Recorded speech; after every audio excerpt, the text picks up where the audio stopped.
Echo മലയാളത്തിൽ 2 ആഴ്ചയ്ക്ക് മുമ്പ് തിയേറ്ററിലേക്ക് എത്തിയ സിനിമ. തിയേറ്ററുകളിൽ വൻ വിജയമായി മാറിയ സിനിമ.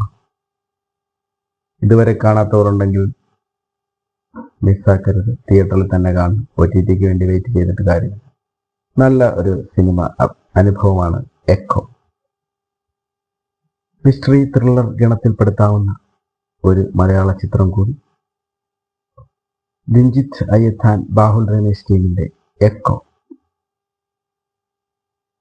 കഥയിലേക്ക് വന്നാൽ, കുര്യച്ചൻ കേന്ദ്രകഥാപാത്രമായി എത്തിയ കുര്യച്ചനെ തേടിയെത്തുന്ന കുറച്ചധികം പേർ. ആരാണ് കുര്യച്ചൻ? എന്താണ് കുര്യച്ചൻ? ആരൊക്കെയാണ് അദ്ദേഹത്തെ തിരക്കിയിറങ്ങിയത്? എന്തിനിറങ്ങി? പലർക്കും പറയാനുള്ളത് പല പല കഥകൾ. ചിലർക്ക് പക, ചിലർക്ക് അദ്ദേഹത്തിനോട് നന്ദി, ചിലർക്ക്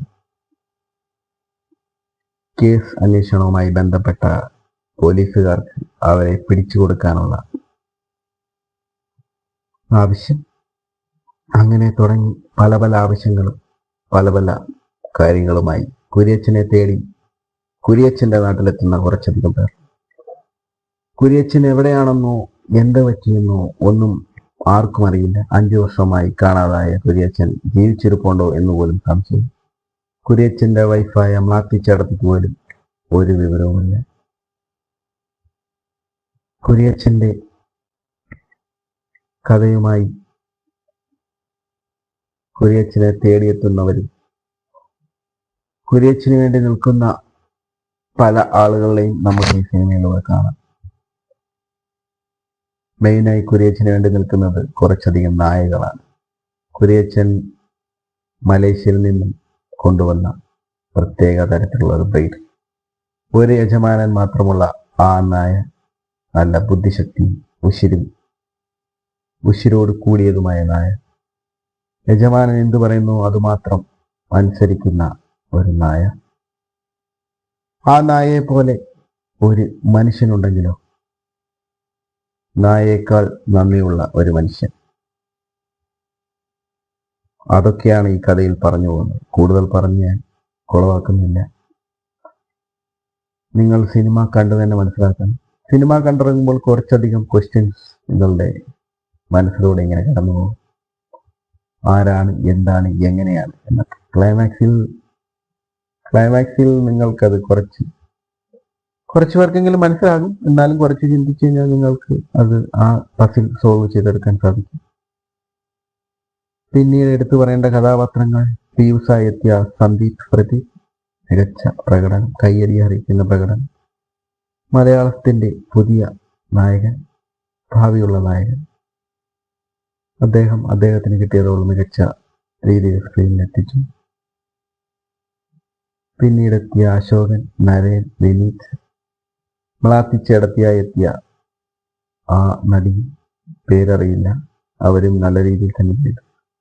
മ്ലാത്തിച്ചേടത്തിയാണ് കുര്യച്ചൻ കഴിഞ്ഞാലുള്ള മെയിൻ. ക്ലൈമാക്സിൽ മ്ലാത്തിച്ചേടത്തി തന്നെ സ്കോർ ചെയ്തു. സന്ദീപിനെ കാഴ്ചക്കാരനാക്കി മ്ലാത്തിച്ചേടത്തി തന്നെ സ്കോർ ചെയ്തു. നായയിലേക്ക് വന്നാൽ, ഈ ഭൂമിയിൽ മനുഷ്യനോട് ഏറ്റവും അധികം നന്ദി കാണിക്കുന്ന ഒരു ജീവിയാണ് നായ. ആ നായയോട് മനുഷ്യൻ നന്ദിയും സംരക്ഷണവും എന്ന പേരിൽ ചങ്ങലക്കിടുന്നതും കൂട്ടിലിട്ട് വളർത്തുന്നതും, അതൊക്കെയാണോ സംരക്ഷണം എന്ന രീതിയിൽ കുറെ ക്വസ്റ്റ്യൻസ് മ്ലാത്തിച്ചേടത്തി പീയൂസിനോട് ചോദിക്കുന്നുണ്ട്. പീയൂസിനോട് മാത്രമല്ല, നമ്മൾ ഓരോരുത്തരോടുമായി ആണ് ആ ക്വസ്റ്റ്യൻസ്. ഒരു തരത്തിൽ നോക്കിയാൽ അതൊരു സംരക്ഷണമല്ല. അതിന് അവരുടേതായ ജീവിതം, അവരുടേതായ ആവാസ വ്യവസ്ഥയിൽ ജീവിക്കാനുള്ള അവകാശം. അതാണ് നമ്മൾ തല്ലിക്കെടുത്തി കൂട്ടിലിട്ട് വളർത്തുന്ന. അതുപോലെ നമ്മളെ പിടിച്ചിട്ട് കഴിഞ്ഞാൽ നമ്മൾ നിൽക്കില്ല. കൂടുതൽ പറയുന്നില്ല, അതിലേക്ക് പോകേണ്ട ആവശ്യമില്ല.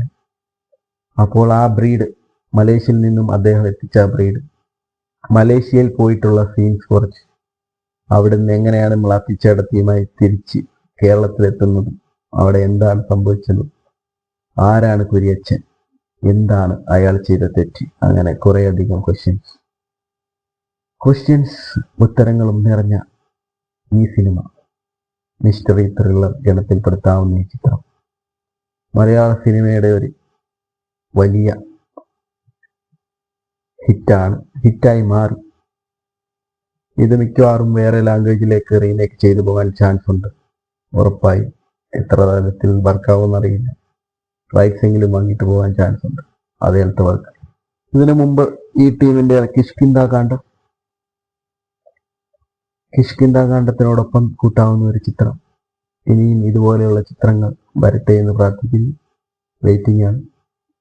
നല്ല ഒരു സംവിധായകൻ, നല്ല തിരക്കഥാകൃത്ത്, നല്ല ഒരു കൂട്ടുകെട്ടുമായി പുതിയ ചിത്രങ്ങളുമായി അവർ വീണ്ടും വരട്ടെ എന്ന് പ്രതീക്ഷിച്ചുകൊണ്ട്, അതുപോലെ തന്നെ ഈ ചാനൽ ഞാൻ ഇങ്ങനെയുള്ള കുറച്ച് അധികം സിനിമ അവലോകനവും ക്രിക്കറ്റ്, ഫുട്ബോൾ എന്നിവ ചെയ്യുന്ന ഒരു ചാനലാണ്.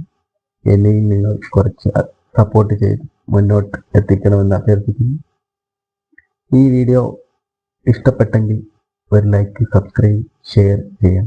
ഇഷ്ടപ്പെട്ടില്ലെങ്കിൽ ഒരു കമൻ്റ് ഇട്ട് എന്താണ് ഇതിൻ്റെ പോരായ്മ എന്ന് അറിയിച്ചാൽ അടുത്ത വീഡിയോ മുതൽ ഞാനത് ക്ലിയർ ആക്കാം.